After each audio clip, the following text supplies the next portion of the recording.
lọ́ba ọ̀sán, ìmọ́lẹ̀ lọ́kọ̀ òkùnkùn.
This one I wash. Babe, talk now, what's happening? Because I'm tired of this school. Go rather that school with you anymore. Lecture, I can't show you. Talk, what's happening? What's up? Good evening, guys. Lecturer Jide, it's been on me for some years now. Last year he failed me and he said he's still gonna fail me this year if I didn't do what he's been asking me to do. I'm just so tired. I can't afford to fail again. I'm tired of failing. Please, what do you think you guys can do? It will make sense when you have some tutor now. Seriously. It will make sense now. This no make sense now. How this guy will just defeat person? Because he be lecturer. What if be this now? I go to on easy now. Wait more cheating pop up now. Calling too much. I be now. This no make sense now. What is it now? Number one don't hear now, right? Number one don't hear now. So as it be now, now don't talk with they happen. I want ask now, wait till go want to this person now. Number one, since we don't know when they solve now, we don't know person when they disturb am. So first thing tomorrow morning, maybe we just kill anybody for that end now. And we don't think they solve at that now. Sharp. No time, oh, buy him, Jerry. You need all these long talk.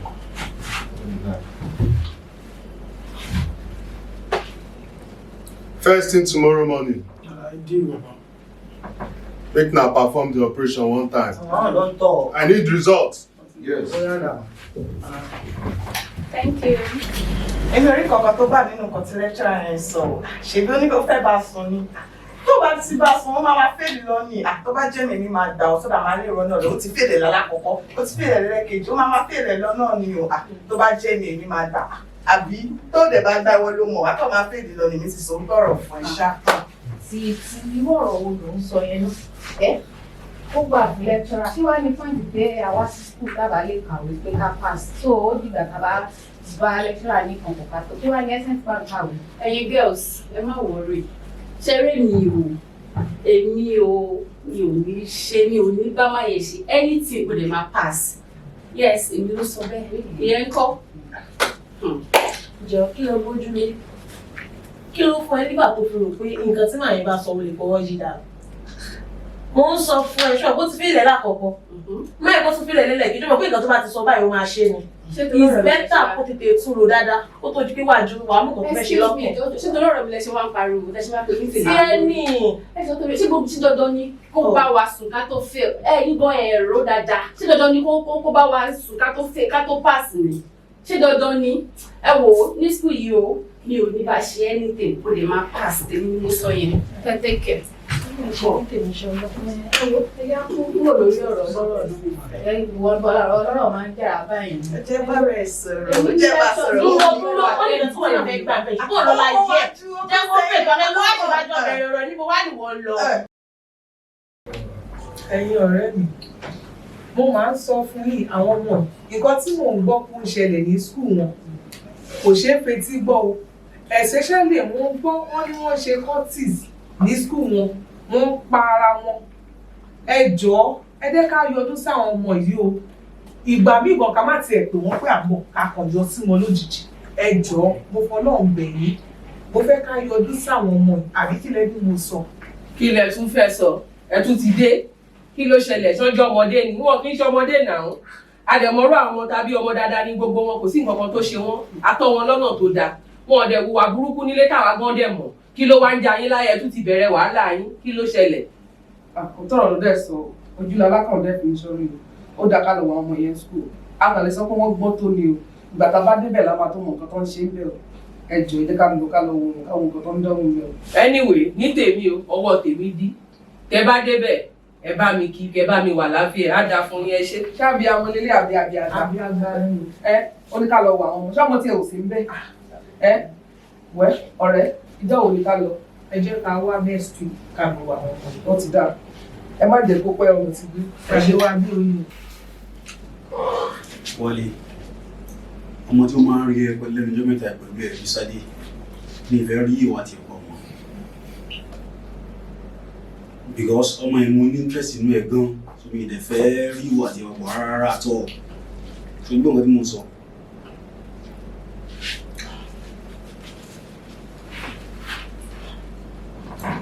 Ẹ̀tura, mi ò láfààní fún sọ. Ọmọ ẹni ò ní fẹ́ máa sílẹ̀ ọ̀hún.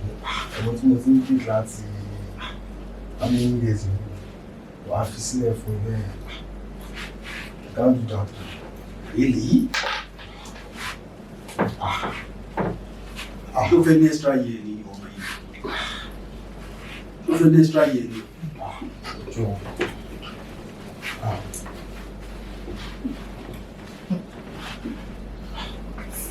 Ẹ̀tura. Sorry, tó bá fọwọ́ yẹn lẹ́yìn, I will deal with you.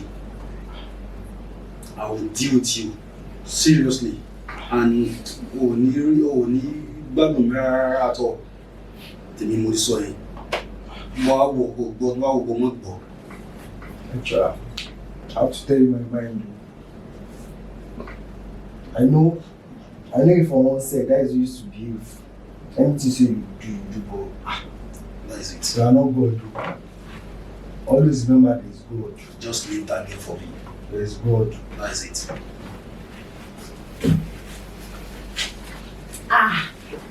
Good day, sir. Oh, how are you? You're getting this lawyer, sir. You're looking good. Thank you, sir. Sir, you're not looking bad, though. Wow. Sir, I came to thank you. I saw what you did for me. You see my results. Very fine. Thank you, sir. Thank You're you. also a nice girl, man. You're a nice girl. You're a nice girl. Thank you, sir. God bless you, sir. I know you should come. You should come. Yes, sir. Okay. Should we? I'm your girl. Anything you say. You first. Okay. All right. How far now? What's happening now? Why not double cross? Ó ti ṣe padà sẹ́yìn jọ. Ibo kí ló ṣẹlẹ̀? Later double cross wẹ̀ á máa ṣe bẹ́ẹ̀ o. Kí ló dé now? How far? Wait now, farabalẹ̀. Àwọn wà láti ọgbà ní Fàyíṣù. A kàn wá sí pẹ́ láti wá wọ̀n ni. Ṣé ti gbọ́? Because odò tí yẹn bá fojú rí náà máa ń gbéyàn lọ. Eláyà gan ṣá o. bá àwọn ṣì wẹ́wẹ́wẹ́ tó àwọn ọmọ tó ṣẹ̀ dé ní school wọ́n á bẹ̀rẹ̀ game ta ló ṣe yín sí game gan. àwọn ẹlẹ́sìn. Kí ló ṣẹlẹ̀ mọ́? Padà sẹ́yìn bọ̀bọ̀. Adájọ́. Ṣáà lè fẹ́ máa wá ìwọ̀n àná. Ọmọdé lásán yìí. Ọmọdé làwa òyà náà. Ẹ̀rù ti ẹ̀ bá yín ṣá. Torí pé ti pé bíi mẹ́rin bíi márùn-ún ẹ mọ̀ pé bàtàlíọ̀n wà lé dàpara yín ò balẹ̀. Ó bí ọ̀nà wa wọ́n sẹ̀. Ayẹ ṣú ara yín náà ṣé lè ṣú ara yín. Mosquito. Relax. Yeah, relax. Just relax. Leave them. Just leave them. So, you mean we should leave these things? Àwa ni these things. Àwa ni things. So we should just let them be. Àwọn yẹ ká ṣe nǹkan fáwọn oníga yìí ni o. Wọ́n lé àgbà tíjà wá. Wọ́n lé. Aláyé farabalẹ̀ nọ́mbà 1 ló ń ṣẹlẹ̀. Àwọn eléyìí láti lọ wọ́n jẹ́ mélòó rú yín. Àwọn àjẹkẹ́ mú àwọn àtọ̀ yín jẹ́. Tí o bá yẹ pé pọ̀ jù á lọ. Àgbà tíjà wá. Ọmọ ara kẹ́lẹ́ dà mí gan, a ṣe nǹkan fún yín. Guy, let's go. Members. No wahala. Make we just leave them for today. Yes. Because too much of capricine na diabetes. Everybody make we no too today. Don't allow them display. Everybody jọ máa wọlé ìjà. Ọmọ kan kọ̀ pò lásán ni wọ́n lè ṣe gángan ọ̀gbẹ́. Olùbẹ́ máa jẹ́ wọ́n máa ń gbà. Ẹ jẹ́ ká fi wọ́n lẹ́jọ́ ká máa lọ. Jẹ́ ká tẹ̀wé báyìí káwọn wájú. Parí lẹ́yìn kọ̀ọ̀kan. John, you just came in not quite long. Where are you going? What do you want to go and do in school again? You said you are done already. Mom, no, I'm not done with what I'm going back to do. I have a lot that I need to do. I've not done anything. Okay. With everything I'm hearing in your school, mi ní jẹ́ kó lọ síbi kankan ò lè wá kó bá mi. Mo dẹ̀ mọ̀ ẹ́ dáadáa, mo mọ̀ kọ́ mọ́ dáadáa ní ṣùgbọ́n lẹ́ni yìí ò lọ síbi kankan. Ọlọ́run ló mẹ́rin tó pè é lórí fóònù sí that is making you to run back to school. But today you are not going anywhere until I have that thing, so you have to wait till tomorrow. Mom, no, you already know that I'm a good boy. You even said it now that I'm a dada to me. You already know that I'm a good boy. Mo mọ̀ pé ọmọ dáadáa ní ṣùgbọ́n lẹ́ni yìí ò lọ síbi kankan ibi dẹ̀ ni mo bí àṣẹ tí n bá pa fún ẹ ló máa gbà. Kò sí nǹkan tó máa ṣe sí. Ó dọ̀la kó tó lọ sí school yẹn. Mom, please, no, please. Bá mi nínú yàrá, kó wá lọ ṣiṣẹ́ yẹn fún mi. All right, mom. Ó tán àbí kò tán? Òun nìyẹn ó ti fi o. Mo sọ fún un kó ṣe nǹkan tí lecturer yẹn sọ bó kò gbà. Ó lóun ò ní ṣe, òun ò ní ṣe. Àwọn èèyàn tó ń ṣe òun kọ́ ní ẹ̀tọ́ ti pass nìyẹn. Òun nìyẹn ó ti fi o. Ọ̀rẹ́ yín kúkú ni kò sọ̀rọ̀ ẹ̀ ó ti sún èmi bí mi ṣe wà láì. Ó ga ọ̀rọ̀ bísádé òwe ló fi ń pa fún wa o. Ṣé bá a ṣe máa bá a lọ lélẹ̀ bá Nàìjíríà kọ́ńtì tẹ̀ tí wàá bàjẹ́ tó jẹ́ pé kò tí a bá fẹ̀yìn lélẹ̀ àní pàṣà yìí ó ga o. Nǹkan tí kò yẹ yín ni pé ọmọ tó bá mọ owó ìlú mọ̀ wí ọmọ tó bá dẹ̀ mọ̀ wí òun ló mọ̀ wí ọmọ tó bá dẹ̀ mọ̀ owó délé òun làwọn òbí ẹ̀ máa ní. Ṣé tá bá gbé first class délé tàbí second class délé ṣe rò pé àwọn parents ọmọ àbúrò wa pé báwo ló ṣe rí àbúrò ló ti rí ìwọ tó o jẹ́ ọmọ student ní kó fọgbọ́n sórí ara ẹ̀ kó o ronú ara ẹ̀ wò wípé báwo mo ibẹ̀ ṣe fún máa ṣe mẹ́kẹ̀ jọ ṣé tá bá ní kó fẹ̀yìn lẹ̀ ṣé wọ́n ní ẹ̀fẹ́ máa bóyá fẹ̀yìn lẹ̀ ní àbí kó fẹ̀yìn lẹ̀ òun ló ń dọ̀ọ̀la rẹ̀ náà and the ball is in our court. Ọ̀gá ọ̀ṣẹ́ bá a ṣe máa bá a lọ lélẹ̀ bá a gbọ́dọ̀ fẹ̀yìn lélẹ̀ kó tó di pé a pàṣẹ torí wàhálà lecturer ọ̀gá ọ̀. Ẹ̀yin lẹ mọ̀ bẹ́ẹ̀ mi ṣe wà báyìí èmi nìkan mo dá wá sí school yìí mi ò mọ̀ ya yín from anywhere mo ò mọ̀ yín adé school ló di pa àpàdé tó bá òkú gbọ́rọ̀ tó bá òkú má gbọ́rọ̀ òun ló mọ̀ kan tó bá ká olórí dorí ara ẹ̀ mú ni o bẹ́ẹ̀ mi ṣe wà báyìí tó bá jẹ́ èmi èmi máa ṣe má dẹ̀ fi ṣe oríire ni ẹ̀yin lẹ mọ̀ ọ̀rẹ́ yín kúkú ni kò sí nǹkan tó kọ́ mi níbi òkú. Ìjọba ti wá lágbára báyìí. Ìwọ náà máa ṣe pé gbogbo nǹkan yẹ mọ́ gbogbo ọ̀rọ̀ kan náà máa ń fẹnu sọ. Ọ̀rẹ́ mi àgbà mi Bísọ́lá ti jówó náà ó ti sanwó náà iléèwé ta rán òdo ló gbé wálé èmi ò mọ̀ níta máa ṣe báyìí o ọmọ etí ẹ̀ ti di kò ń gbọ́ràn ó ti sú mi kó kàwé kò ní kàwé kò ní jókòó sílé ẹgbẹ́kẹ́gbẹ́ ló ń kó kiri àbọ̀ ẹ̀rẹ́ o ọ̀rẹ́ mi gbà mí o. Ó ní mo ti ṣàlàyé fún yín lecturer ẹ̀ bó ṣe ẹ bá jẹ́ kó understand bó ṣe máa ń ṣe nìyẹn tó bá ti báyọ̀ ní nǹkan papọ̀ wọn ò ní pàṣẹyàn gbogbo àwọn ọ̀rẹ́ mi náà ti ṣe bẹ́ẹ̀ fún mi ò lè ṣerú nǹkan bẹ́ẹ̀ yẹn mọ́ mi ìbá nǹkan bẹ́ẹ̀ yẹn lọ́wọ́ yín mi ìbáwo máa ṣe máa gbéra mi sílẹ̀ fún lecturer torí pé mo fẹ́ pass Mọ́mí ẹ̀rọ mi ìṣọmọ burúkú. Mi ìṣọ nírùkúrẹ̀ ọmọ. Ìyá Bísádé, jẹ́ ká gbọ́ ti Bísádé. Òun ló lọ́yọ̀ tó tọ̀yọ̀ bọ̀. Ṣé bí wọn náà gbọ́ nǹkan tó ń ṣẹlẹ̀ ń gbòòrò ń sìn? Gbogbo àwọn itú táwọn lecturers yẹn ń fi àwọn ọmọ yìí pa ní school. Jẹ́ ká ro tọ̀rọ̀ ẹ̀ náà. Gbogbo tó ń sọ yìí kì í ṣe pé mo nífẹ̀ẹ́ sí náà tó yẹn bọ̀. Òun ló wà ń bẹ̀. Òun ló mọ̀ nǹkan tó ń ṣẹlẹ̀. Ṣé o bá débẹ̀ lánàá? Ọ̀rẹ́ mi tí mo bá débẹ̀ ìwọ̀nba lè yọ bá ọmọ sọ̀rọ̀ mọ́ ó yẹ kó máa gbọ́ràn sí mi lẹ́nu. Kí Bísádé jókòó sílé kó kàwé kò ní kàwé. Bó ṣe ń lọ patí bẹ́ẹ̀ làwọn lọ máa bá àwọn ọ̀rẹ́. Èmi ò mọ nǹkan tèmi fẹ́ ṣe mọ́ báyìí o. Èmi ò mọ nǹkan tí mo fẹ́ ṣe mo lẹ̀ ti yọwọ́ lọ́rọ̀ ẹ̀. Nǹkan tó bá ti wù kó ṣe é. O lè yọwọ́. O ti bẹ̀rẹ̀. O gbọ́dọ̀ jẹun wọ̀nyí náà. Torí nǹkan tèmi kàn fẹ́ yẹ kó yẹ ká ṣe ń sìn ní pé yẹ ká wá ọ̀nà láti change school ẹ̀. Tá a bá change ẹ̀ then a máa lè monitor ẹ̀ náà. Ṣé ó ti yẹ irú gbogbo nǹkan tó ń ṣẹlẹ̀ yìí kò ní ṣẹlẹ̀ sí mọ́? Gbogbo àwọn lecturer ibi tá a dẹ̀ ń lọ ya dẹ̀ máa make sure pé kì í ṣe àwọn lecturer tó máa ń bá àwọn ọmọ sùn tàbí tó jẹ́ pé fìdí gba máàkì ni kò yẹ. Ọ̀rẹ́ mi ibo ni mo ti fẹ́ rówó owó onírú oníyọ̀ tí mo tù jọ tí mo fi ràn lọ ó ti bá débi tó máa dé nìyẹn kó lọ kọ́ṣẹ́. Kò lè kọ́ṣẹ́ Ọlọ́run á pèsè fún ẹ. Ọlọ́run àṣẹ gbogbo ibi tẹ́mi náà bá mọ̀ láti lè ràn ẹ́ lọ́wọ́ èmi náà ṣàkitiyan mi láti ràn ẹ́ lọ́wọ́ kò lọ kọ́ṣẹ́ má jẹ́ pọ̀. Ẹjọ́ torí Ọlọ́run ẹ dáríjì mi. Jẹ́ kó lọ kọ́ṣẹ́ ọ̀rẹ́ mi kó máa lọ kọ́ṣẹ́ ìṣègùn kó máa kọ́ṣẹ́ ìṣègùn bẹ́ẹ̀. How are you? Fine, sir. Honestly, I will say you're good. Honestly, take me to cloud.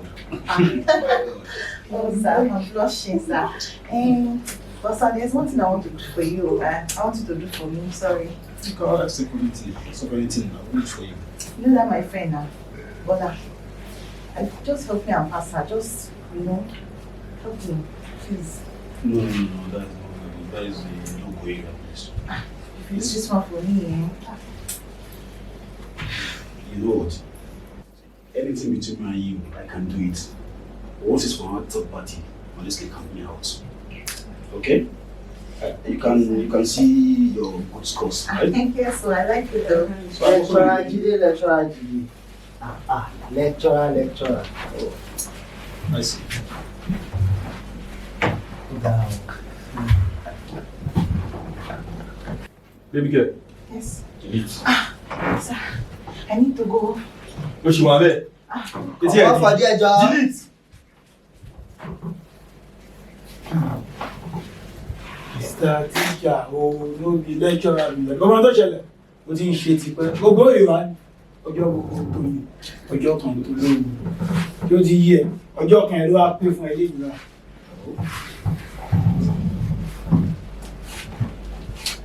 Guys, no, man, they vex.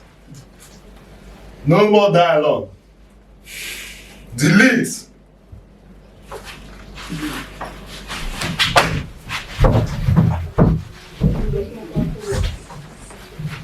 Everyone's movement.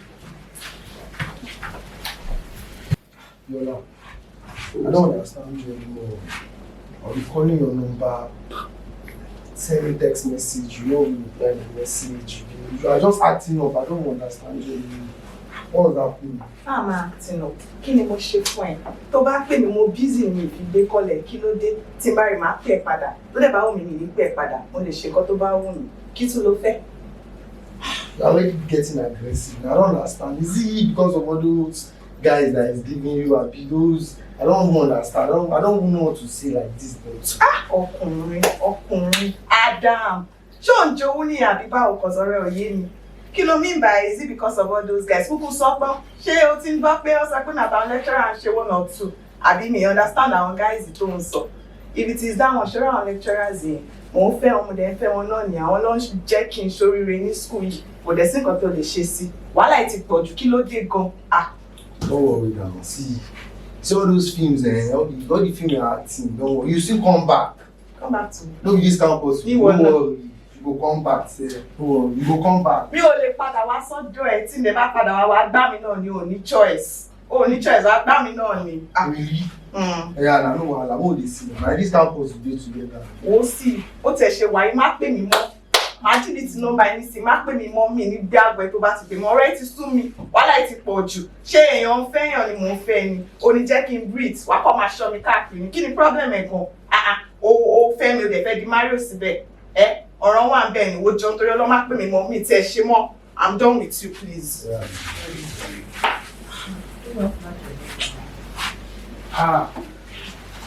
Adam ọmọ kí ló ṣe é báyìí náà Ego. ojú ọba kan náà. Ìwà happy ara no. I don't see the happiness in your face. You know that my babe now, that my babe Biola. She just dey act film for me. I no go understand am. I no even just come and understand it. Àṣé o gbọ́dọ̀ kọjá lẹ́gbẹ̀ẹ́ alẹ́ ìkọ́ kí ló ṣe ìwà àti Bíọ́lá náà? I dey observe say that babe like say and that one lecturer dey get one or two things. She just dey wan come dey give me power. Wan come dey act up. I no understand. Which lecturer be that? Whether that lecturer and that Mr. Jide abi wetin be him, I no go understand. I no go understand. Mr. Jide ṣé wò sínú school ni?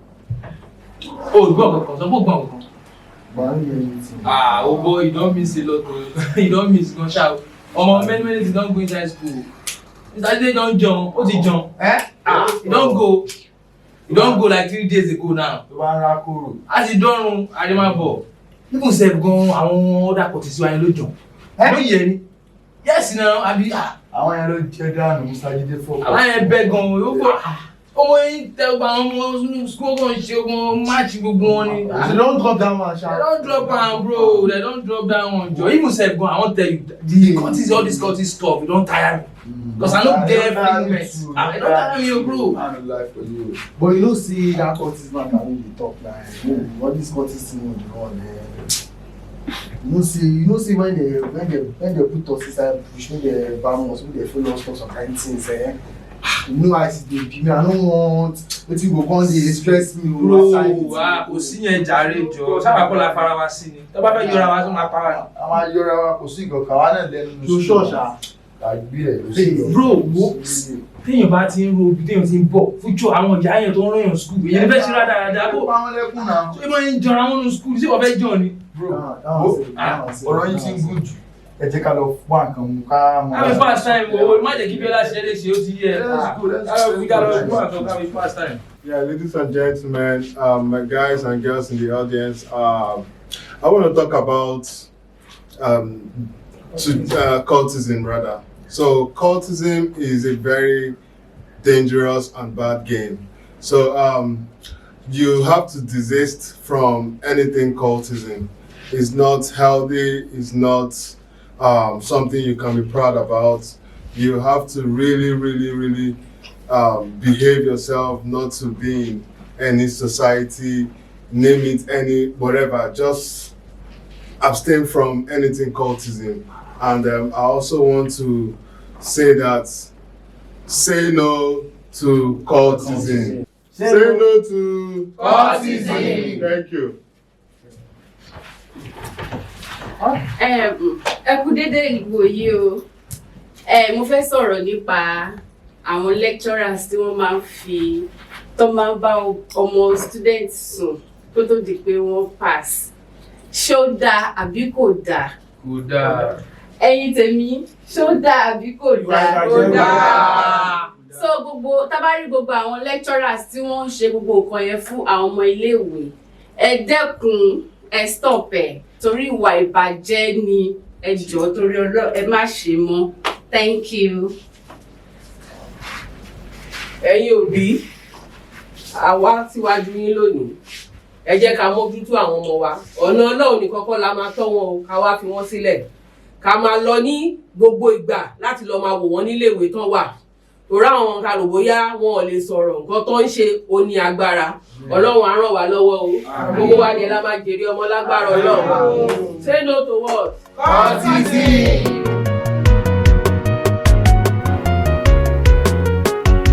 Òrùn lọ́ba ọ̀sán, ìmọ́lẹ̀ lọ́kọ̀ òkùnkùn. Òrùn lọ́ba ọ̀sán, ìmọ́lẹ̀ lọ́kọ̀ òkùnkùn. ọmọ aráyé fẹ́ràn òkùnkùn jù mọ́lẹ̀ lọ o torí pé iṣẹ́ ọwọ́ wọn tó burú.